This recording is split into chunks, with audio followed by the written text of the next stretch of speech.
Hey guys, Shimmy here. Welcome back to the bench, part 4 on our AMT short hauler Coca-Cola. Right, we're getting things mocked up here for final gluing positions. I have noticed a couple of fit issues here and there to just caught on to. Mainly so the front end here. The bonnet meets up with the lower part of the scuttle panel windscreen.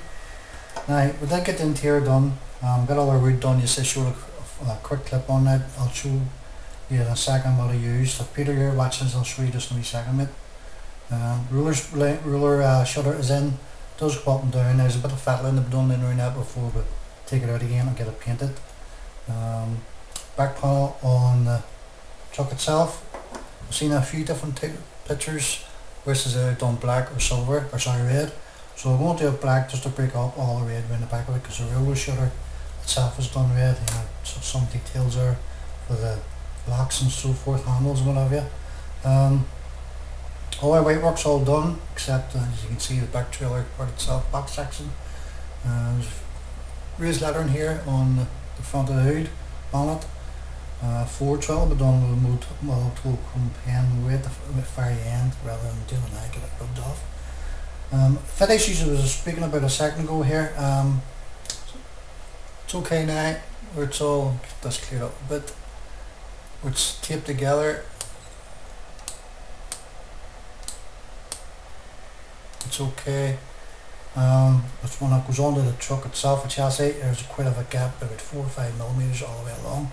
Now I think the culprit is the front of the firewall here. It's very thick, so I might take about 2 or 3 millimeters off that.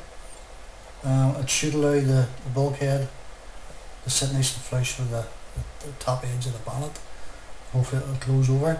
Now there's no hinges with this bonnet. I don't know if I can get away with making a hinge for it, because it's just made really to sit on, because the time it goes onto the engine itself and then your air filter and all comes out, you're not going to be able to tilt it forward in a sense with the air filter up in there, so we'll have to work something out along the lines. We did do inside of black, and around the frames of the windows done silver. I think these ones are done black as well, so just like to check before we do any painting. We got it all drilled out there a couple of days ago for SMDs to go in. I was considering fibre optics, but the fibre optic I have is a bit thick. I won't be able to bend around those particular curves, and this will be another rule of different thickness. But anyway, I'll use the SMDs up there, so there's 5 goes in your air horn, and then there's an air conditioning box goes here as well. And there's 2 SMDs in the front here, just above each fender. They're drilled out and all, in your main headlights, and your chrome grille and so forth. As I said there's just 2 wee nibs at the bottom here you can just about make out. It just sits on that chassis, so I don't know why. I can understand why they need a hinge for it because of the filter. I've done inside of black, just up that line all the way around, as you can see, for interior to fit in. So interior fits in nice and neat, as you can see. And then we get our glass work in the exterior too. Interior, there's no tassels at all for the dashboard. See if I can clear this up a bit. Might be alright. With the light. I did do the chrome tassels, or sorry, the chrome around the speedo and so forth, the other instruments. I've done the mahogany sort of thing on the wood effect. Detail wise, very soft inside on the door cards. I just pricked out 2 handles with the multiple chrome pen. Other than that, there's really nothing else to it. No tassels at all for the interior. So that's it done. As I say, box section, I done that the other day.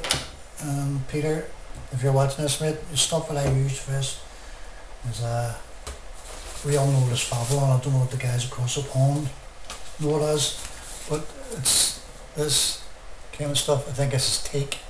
There's mahogany. There's any type of different wood you want in it, basically. I did use something very similar to this here, only in chrome for the oil tanker. Did our during the summer on the big rig build.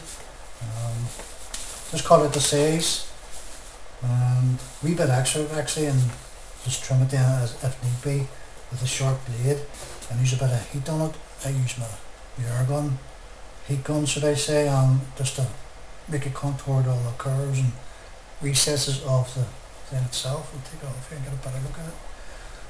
As you can see, it's turned out pretty well.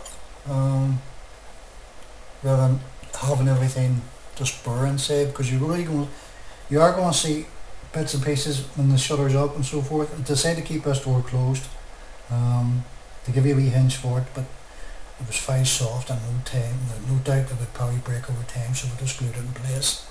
So I say our top roof has to go on over the next couple of days, maybe tomorrow at some stage, before we start getting everything lined up for final gluing positions.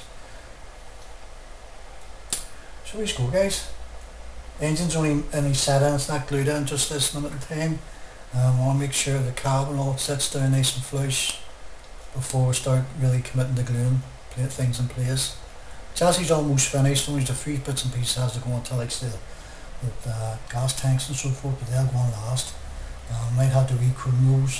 There's a bit of a seam line around all that, and once it's built, I'll one built there, and it doesn't look very appetizing because you have a bit of a seam line, as I said there, and one down the bottom. You can't see it once it's on the truck, so I'm going to strip this down the chrome of it and maybe do it the same colour as I've done the exhaust. Where is it? Or possibly do metallic black, or sorry, gloss black.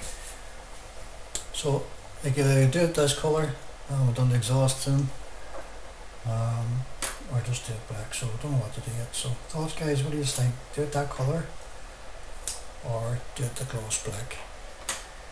So as I say, once the painting's all done, all the chrome work's run out, it should look nice, and I can visualise it in my head here, it should look nice. And then I get those larger decils put on. I have bought a new decil solution, which I'm going to try on something small before I put on these bigger decils. Umbro Decil Fix. I couldn't get hold of Tommy Strong Fit.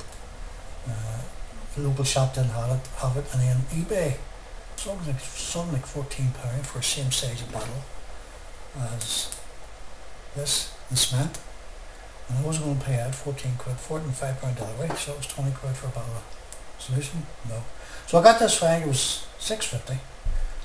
So if anybody's used this Homebrew Decil Fix, let me know in the comments. I much appreciate it before I start committing to this bigger build with it. Anyway, guys, enough talking. So here you go, this is where we are with this particular build. So it's progressing slowly because of the mannequin here and a few things in the house. So hopefully get back at it over the next couple of hours or more. Anyway, guys, thanks for watching, and we'll speak to you all later. Bye.